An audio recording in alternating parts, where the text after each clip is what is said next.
Hello my dear friends, இன்றைக்கி உள்ள today recipe நம்ம என்னென்னு பார்த்துருவோமா? கண்ணம்பாறை மீன் குழம்பு. அதுக்கு என்னெல்லாம் தேவைன்னு ஃபஸ்ட்டு பார்த்துருவோமா? நான் 2 கண்ணம்பாறை மீன் எடுத்திருக்கேன். ஒரு மீனை 3 துண்டு 4 துண்டாக நம்ம கட் பண்ணிக்கலாம். தலையோடு சேர்த்து 5 துண்டு வரும். 2 மீன் வாங்கியிருக்கேன். நான் இப்போ மீனை கட் பண்ணி கழுவி எடுத்து வச்சாச்சு. இனி அதுக்கு என்னெல்லாம் தேவைன்னு நம்ம ஃபஸ்ட்டு பார்த்துருவோம்.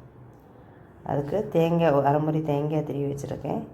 நல்ல கருவேப்பிலை, மல்லிப்பொடி, வத்தல் பொடி, நல்ல மிளகு, சின்ன உள்ளி ஒரு 7 லிட்டராக எடுத்துக்கோங்க. புளி தண்ணியில் ஊற வச்சுருக்கேன். மீன் நம்ம கழுவி வச்ச மீன் எப்படி பண்ணலான்னு பார்ப்போம். ஒரு கடாயை அடுப்பில் வச்சுக்கோங்க.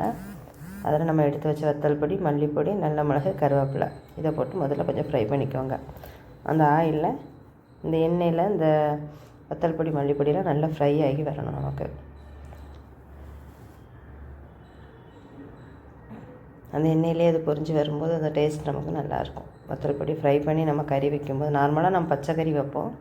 ஆனால் இந்த ஃப்ரை பண்ணி வைக்கும்போது அந்த கறியோட டேஸ்ட்டு வேறு லெவலில் இருக்கும். நமக்கு நம்ம தேங்காயெல்லாம் வறுத்தரைச்சி வைக்கும்போது என்ன டேஸ்ட் வருமோ அந்த டேஸ்ட்டு நமக்கு ஏகதேசம் வரும். இதில் கொஞ்சம் நல்ல மிளகு தூக்கலாக போட்டுக்கோங்க. நல்ல மிளகு நிறைய போட்டிங்கன்னா டேஸ்ட் இன்னும் கூட கொஞ்சம் நல்லாயிருக்கும். நீங்கள் அந்த எண்ணெயிலேயே எவ்வளோ தூரம் பொரிஞ்சு வருமோ கரிஞ்சிடாமல் பார்த்துக்கோங்க. அவ்வளோதான். இனி இந்த ஸ்டேஜில் நம்ம எடுத்து வச்சு அந்த சின்ன உள்ளி இது கூட ஆட் பண்ணிடுவோம். இதுவும் நல்லா ஃப்ரை ஆகுது மாதிரி அந்த எண்ணெயிலே அது வசங்கி வரணும். ரொம்ப போட்டு நீங்கள் உள்ளி போட்ட பிறகு ரொம்ப போட்டு கிண்ட வேண்டாம். லைட்டாக போட்டுட்டு உடனே ஆஃப் பண்ணிடுவோம். முதலே நமக்கு அந்த எண்ணெயில் ஃப்ரை ஆகிட்டு உள்ளி போட்டுட்டு ஒரு 2 நிமிஷம் கிண்டிட்டு நீங்கள் ஆஃப் பண்ணிடலாம். ஆஃப் பண்ணிவிட்டு நம்ம துருவன தேங்காய் எடுத்து வச்சுக்கோங்க. அதில் இந்த ஃப்ரை பண்ணதை போட்டு நம்ம அரைச்சி எடுத்துருவோம். நல்ல மை போல் அரைச்சி எடுத்துக்கோங்க. இப்போ நம்ம அரைச்சி எடுத்தாச்சு. இனி கலக்க வேண்டியதான். நம்ம மீன் சட்டியில் மீன் எடுத்து வச்சுருக்கோம். இந்த அரைப்பை அதில் போட்டுட்டு புளி தண்ணி எடுத்து வச்சுருக்கோம். இந்த புளி தண்ணியை நம்ம ஊற்றுவோம். மாங்காய் போடுறதுனால புளி நான் கம்மியாக ஊற்றுறேன். உங்களுக்கு புளி எவ்வளோ தேவையோ அவ்வளோ ஊற்றிக்கோங்க.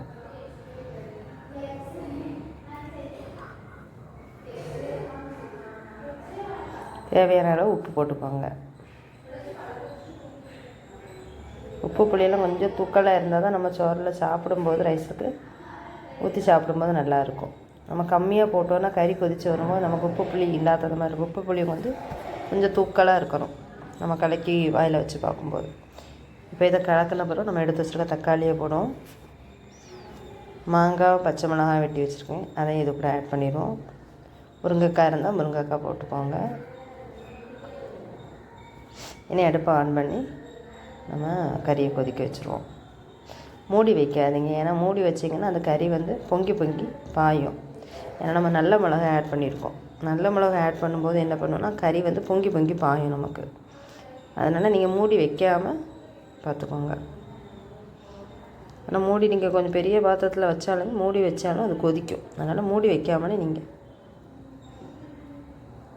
அதை ஹையில் வச்சுட்டு கொதித்த பிறகு சிம்மில் வச்சுருங்க. இப்போ நமக்கு கொதிக்க ஆரம்பிச்சிட்டு நல்லா கொதிச்சு வரட்டும். இப்போ நமக்கு நல்லா கொதிச்சுட்டு கரண்டி போட்டு நல்லா கிண்டாமல் லைட்டாக கிண்டி பாருங்கள். இந்த ஸ்டேஜில் நமக்கு மீன் குழம்பு ரெடி ஆயாச்சு. நம்ம இந்த ஸ்டேஜில் ஆஃப் பண்ணால் கொஞ்சம் நேரம் கழித்து பார்க்கும்போது அந்த கறி லைட்டாக வற்றினது மாதிரி ஆகிரும். நம்ம ரொம்ப வற்றின பிறகு ஆஃப் பண்ணோன்னா நமக்கு அதுக்கப்புறம் குழம்பா ஊற்றி சாப்பிட்றதுக்கு குழம்பு இருக்காது. நேரம் போக போக என்ன ஆகும்னா அது அடியில் கட்டி ஆயிரும். இப்போ மேலே கருவேப்பிலை தூவியாச்சு. நமக்கு சுவையான மீன் குழம்பு ரெடி ஆகிட்டு. பிடிச்சிருந்தால் லைக்